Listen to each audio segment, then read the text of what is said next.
A supposed leftist scholar wants to change the First and Second Amendment, and it's got some of the country in a buzz. Sit by and watch this episode of Guns and Gadgets to learn more.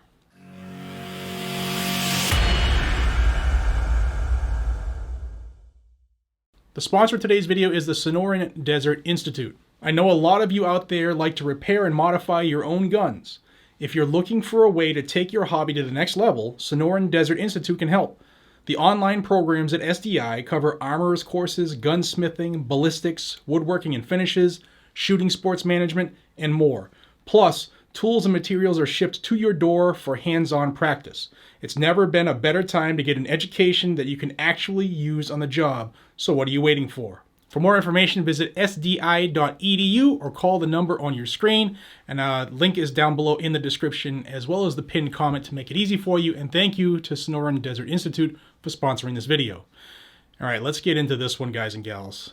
So the Boston Globe, which if you're from the area, you know it's a liberal paradise. There's a lot of odd opinions in there. But then again, this is Massachusetts, the Commonwealth of Massachusetts. And I'm going to put here on screen a work that was done by Mary Anne Franks, and the title alone should have your attention. And the title of this work is Redo the First Two Amendments. And this is a piece, actually a bunch of pieces. It's a work that the Boston Globe has started, and it asks people, what would you like to see changed in the United States Constitution? And people have submitted papers for this. And let's talk about this one. Speech and guns, two of the most contentious issues in America today, with controversies fueled not only by personal passions and identity politics, but by competing interpretations of the Constitution. Perhaps more than any other parts of the Constitution, the First and Second Amendments inspire religious-like fervor in many Americans, with accordingly irrational results. As legal texts go, neither of the two amendments is a model of clarity or precision. More important, both are deeply flawed in their respective conceptualizations of some of the most important rights of a democratic society: the freedom of expression and religion, and the right of self-defense.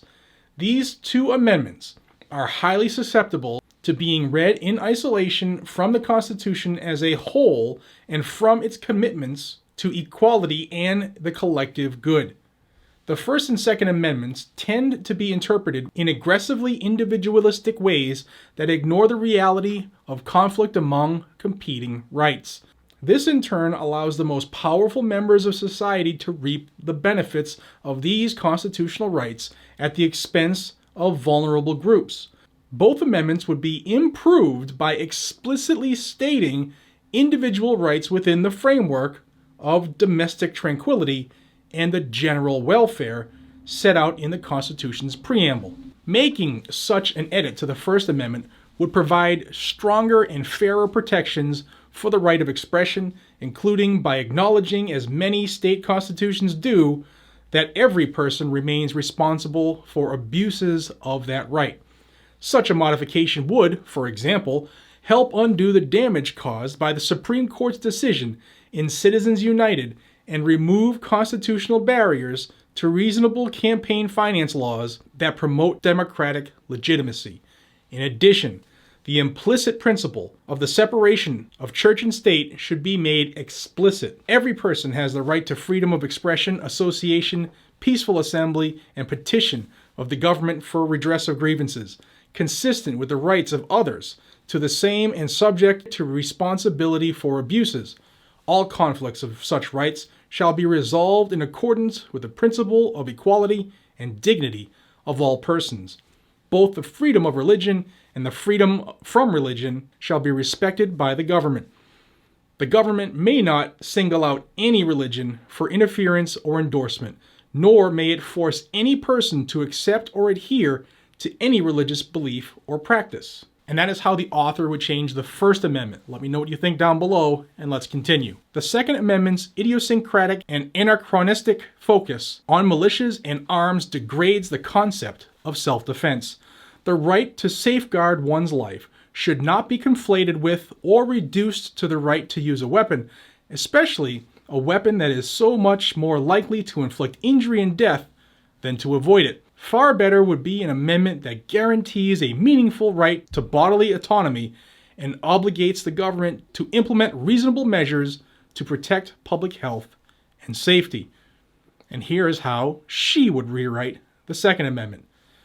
All people have the right to bodily autonomy consistent with the right of other people to the same, including the right to defend themselves against unlawful force and the right of self-determination in reproductive matters. The government shall take reasonable measures to protect the health and safety of the public as a whole. Mary Anne Franks is the Michael R. Klein Distinguished Scholar Chair at the University of Miami School of Law and the author of The Cult of the Constitution, Our Deadly Devotion to Guns and Free Speech.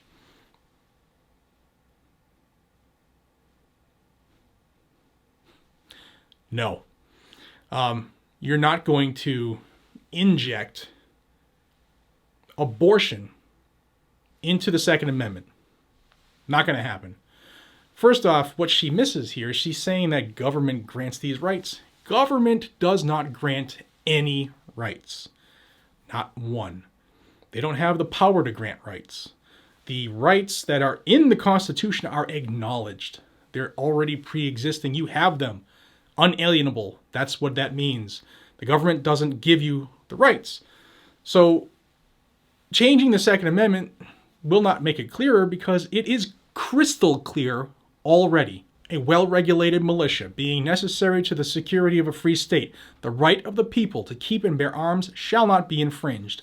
Nowhere else in the United States Constitution does it say shall not be infringed. Shall is a very powerful word in the English language now and back in the 1700s. It meant something, and it still means something, and you're not going to water it down because it might hurt your feelings. I don't care what people think. If I am faced with evil, eye to eye, and I need to do what I need to do with whatever I need to do it with in order to go home to my family, I'm going to do it, and I don't care if it makes you upset or it hurts your feelings.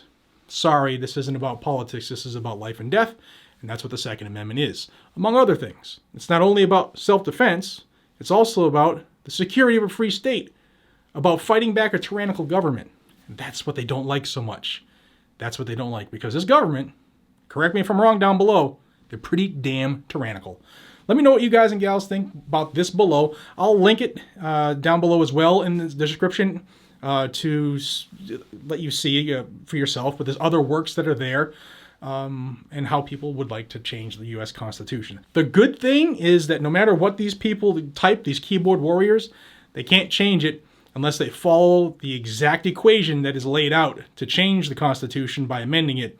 And it's not easy to do for a reason. For a reason. Guys and gals, thank you so much for your time. I appreciate each and every single one of you. If you got anything out of this video, please hit the thumbs up, share it with everybody you know, because YouTube will not, because they like to hold it back. So help me break that YouTube algorithm. And until we see each other again, be safe, stay vigilant, carry a gun to keep you, your friends, your family, and your whole community safe. That's what it's for. And I'll see you on the next one. Take care, everybody.